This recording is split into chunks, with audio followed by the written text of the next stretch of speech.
வணக்கம் ஃப்ரெண்ட்ஸ், இது வந்து பியூ ஏசி எக்ஸ்டீரியர் மெட்டீரியல் சேஃப்டி சீலர் அடிச்சு வச்சுருக்கோம். இப்போ இது ஏன் வெள்ளை சுரண்டி வச்சுருக்கோம் பார்த்தீங்கன்னா, மெட்டல் பேஸ்ட் பார்த்துருக்கோம். இந்த நிறையெல்லாம் போய் அந்த மெட்டல் பேஸ்ட்டு வந்து அப்படியே உட்காந்துக்கும். அதனால் தகுடு போட்டு சீவிக்கிறோம். ஸ்டாண்டிங் ஒர்க் பண்ணணும். ஸ்டாண்டிங் போட்டு செகண்ட் கோடு பியூ சீல் அடிக்கும். இப்போ பார்த்தா தெரியும், அதெல்லாம் மெட்டல் பேஸ்ட் பட்டி.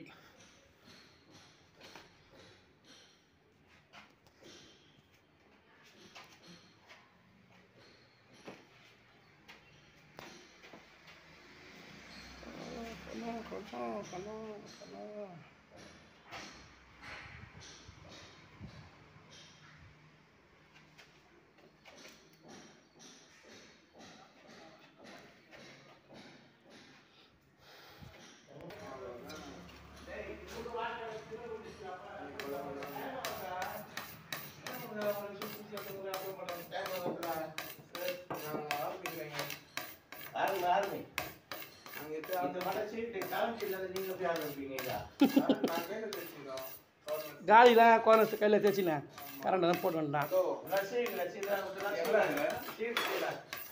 மெட்டல் பேஸ்ட் நேரில் இருக்குல்ல, அதே பண்ணலாம்.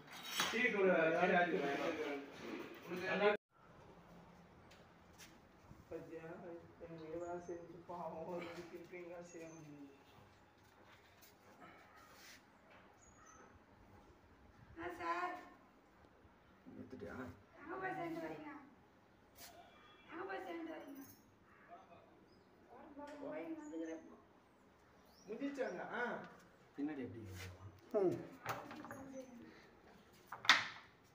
சாத்து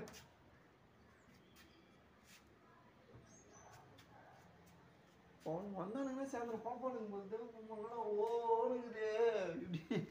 யாரா பாப்பா பார்த்தா ஓடுங்குது.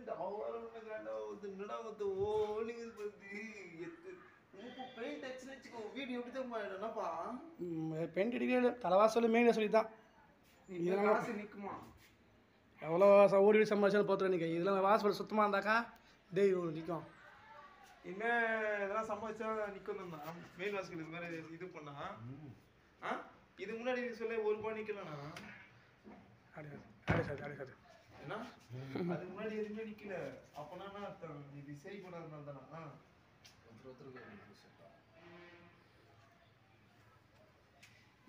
வேலைக்கு போறோம் வரோம் வந்தோன்னா நாங்கள்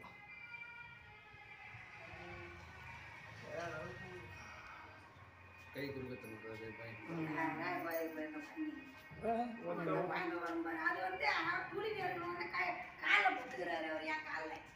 யாரா தர்ஷிந்தா? வந்துடும், எல்லாம் வந்துருவோம். பைக் வாங்க போறேன். ஏய், பைக் என்ன பைக் போட போறா? ஏய், அது வேணா, பல்சரே போடுறா. காசு மிஸ் பண்ணிடா. காசு நீ எத்துங்கிறியா? ஒரே ஒரு பைக் மட்டும் ஆசையாக தான் வாங்கி ஓட்டி செத்தா கூட சந்தோஷம் தான். டேய் வாங்கடா. அந்த பைக் மட்டும்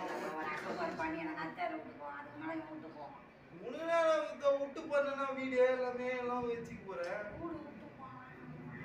மாமனார் செத்து எல்லாமே 13 செத்துக்குது. இருக்கிறாரு. இதோட நான் ராஜா முகத்துக்கு பாத்துக்க. அப்புறம் போய் எல்லாரையும் சொல்லுவாரு,